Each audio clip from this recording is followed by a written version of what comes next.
நம்ம பேசுற தமிழ்ல ஆங்கிலம் கலப்பு அதிகமாயிடுச்சு. அதை நினைச்சு ஃபீல் பண்ண வேணாம். அதை விட நம்ம வாழ்க்கையில அமெரிக்காவின் கலப்பு ஊறிடுச்சு. எங்க வீட்டிலேயே அமெரிக்காவின் சூழ்ச்சியால் ஏற்பட்ட அதிர்ச்சி மாற்றத்தை பார்ப்போம். என்னுடைய பெயர் சரவணன். எங்களின் தொழில் விவசாயம். ஆனால் நான் இப்ப இந்த சேனலை நடத்திட்டு வரேன். சத்தியமா இப்ப எங்க வீட்டுல எத்தனை மாடு இருக்குன்னு எனக்கு தெரியாது. எங்க அம்மா தான் மாட்டை வளர்த்து பால் கறந்துட்டு வராங்க. 2011 முன்னாடி எங்க வீட்டுல நாட்டு மாடு இருந்தது. தினமும் 2 லிட்டர் மட்டும்தான் கறக்கும். ஒரு நாள் எங்க வீட்டுல ஒரு நாளைக்கு 12 லிட்டர் கறக்கிற ஜெசி மாடு வாங்கிட்டு வந்தாங்க. அப்ப அது ரொம்ப சந்தோஷமா இருந்துச்சு. அதிகம் பணமும் சம்பாதிச்சாங்க. அதுக்கு அப்புறம் தான் தெரிஞ்சது அதுல எவ்வளவு ஆப்பு நமக்கு இருக்குன்னு. அமெரிக்காவின் மருத்துவ முறையில் கலப்பு மாடுகளை உருவாக்கி பசுமை புரட்சின்னு சொல்லி ஜெசி மாட்டை இந்திய அரசு அறிமுகப்படுத்திச்சு. இதனால 2 லிட்டர் பால் கறக்கிற நாட்டு மாட்டை யாரும் வாங்கல, அடிமாட்டுக்கு வித்துட்டாங்க. எங்க வீட்லயும் அப்படிதான். நாட்டு மாடு 2 லிட்டர் பால் கறந்தாலும் அது ரொம்ப சத்தானது.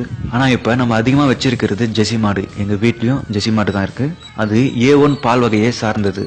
இதுல ஊட்டச்சத்து எதுவுமே இல்ல. ஆனா அதுக்கு மேல ஒண்ணு இருக்கு. சர்க்கரை நோய், புற்றுநோய், பெண்களை மலடியாக்குறது, ஆண்களின் வலிமையை குறைக்கிறது என பல நோயை நம்ம இந்தியாவில பரப்புது. இவ்வளவு நோயும் நம்ம இந்தியாவில பரப்புதான் அமெரிக்கா ஜெசி மாட்டை இந்திய அரசு மூலம் அறிமுகப்படுத்திச்சு. அமெரிக்கக்காரன் நம்மளுக்கு நோயை மட்டும் பரப்பலங்க, அதுக்கான மருந்தையும் நம்ம கிட்ட கொடுத்துட்டு இருக்கான். குழந்தையும் கிள்ளி விட்டு தொட்டிலையும் ஆட்டி விடுற கதை இது. இதனால இந்தியாவுக்கு நோயா வருது, அமெரிக்கக்காரனுக்கு பணமா போய் சேருது. சரி, இப்ப நம்ம எங்க விவசாய நிலத்துக்கு போவோம். இதுக்கு முன்னாடி ஏறு ஓட்டுறதுக்கும் மாட்டு வண்டி இழுக்கிறதுக்கும் 2 காளை மாடுகள் இருக்கும். பொங்கலுக்கு எங்க அப்பாவோட ஃபேமிலி ஃப்ரெண்ட்ஸ்னு மாட்டு வண்டியில போக அவ்வளவு சந்தோஷமா இருக்கும். மஞ்சு விரட்டுக்கு போகும்போது என்ன பார்த்து பயந்துருக்காங்களோ இல்லையோ, எங்க வீட்டு காளைய பார்த்து பயந்து ஓடி இருக்காங்க. ஆனா இப்ப எங்க வீட்டுல காளை மாடு இல்ல. ஏறு ஓட்டவும், நெல்லு மூட்டை, காய்கறி ஏத்தி செல்லவும் எல்லாமே வண்டியாவே எங்க வீட்டுல வாங்கி வச்சுட்டாங்க. இதுல பீட்டாக்காரன் வேற ஜல்லிக்கட்டு நடத்தக்கூடாதுன்னு சொல்லி இப்ப எங்க வீட்டுல காளை மாடே இல்ல. நாங்க பழைய வீட்டுல இருக்கும்போது எங்களுக்கு மட்டும் தனி வீடு இல்லைங்க. நாங்க வளர்க்குற கோழிக்கும் தனி குட்டி வீடு.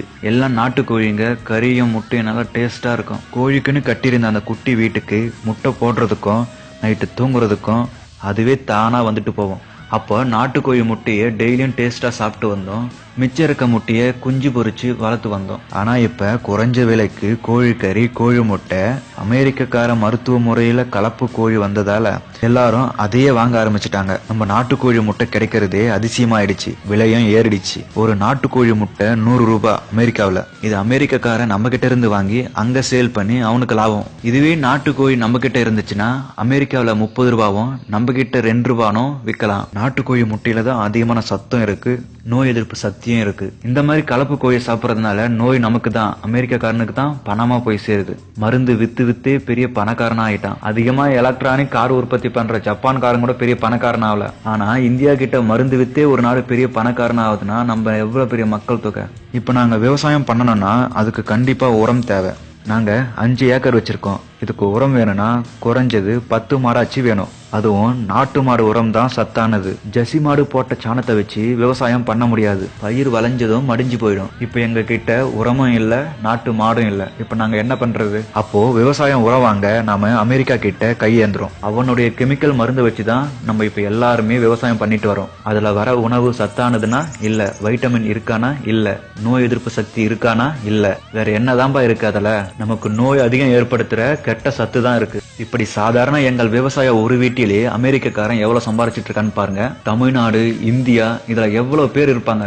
எவ்வளவு பேர் கிட்ட இருந்து அமெரிக்காக்காரன் சம்பாரிச்சிட்டு இருக்கான். இந்தியாவில் இருக்க மக்கள் தொகையை நாம உயிரான மனுஷனா பாக்குறோம். ஆனா அமெரிக்கக்காரன் ஒரு வியாபாரமா பாத்துட்டு இருக்கான். அமெரிக்காவின் உதவி இல்லாம நம்ம வாழ முடியாத நிலைமைக்கு வந்துட்டோம். நம்ம நாட்டு அரசும் அவங்களுக்கு ஆதரவு தருது. ஏன்னா சுத்தி இருக்க சீனா, பாகிஸ்தான், இலங்கை, பங்களாதேஷ் என எல்லாருமே நமக்கு ஆப்போசிட்டா இருக்காங்க, எதிரியா இருக்காங்க. பக்கத்து நாட்டுக்காரன் ஒரு குண்டு போட்டா அமெரிக்கக்காரன் எப்ப வந்து நம்மளை காப்பாத்துறது?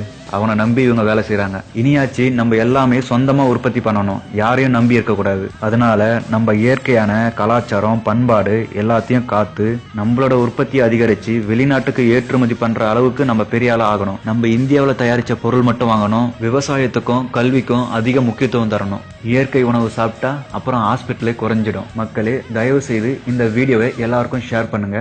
இது பிடிச்சிருந்தா லைக் பண்ணுங்க. உங்க கருத்துக்களை கமெண்ட்ல பதிவு செய்யுங்க. நன்றி.